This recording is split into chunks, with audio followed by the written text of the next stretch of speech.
ദ്രുതകർമ്മസേന തഴവയിൽ camp ആരംഭിച്ചു. കാലവർഷക്കെടുതിയുമായി ബന്ധപ്പെട്ടാണ് camp തുടങ്ങിയത്. കേന്ദ്ര ദ്രുതകർമ്മസേനയാണ് തഴവയിൽ ക്യാമ്പ് ആരംഭിച്ചത്. കാലവർഷക്കെടുതിയുമായി ബന്ധപ്പെട്ടുള്ള പ്രവർത്തനങ്ങൾക്കായാണ് ദ്രുതകർമ്മസേനയുടെ ക്യാമ്പ് ആരംഭിച്ചത്.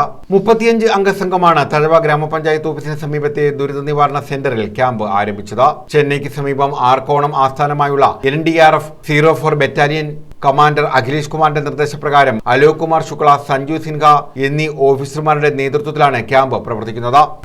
NDRF teams are self-contained and equipped with floodwater rescue, collapsed structures, equipments and necessary communication equipments.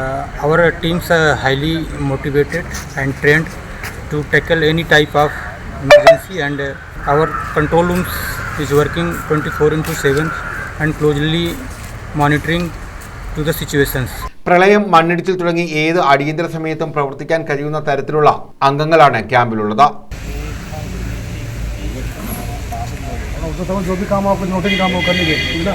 News bureau, Thazhava.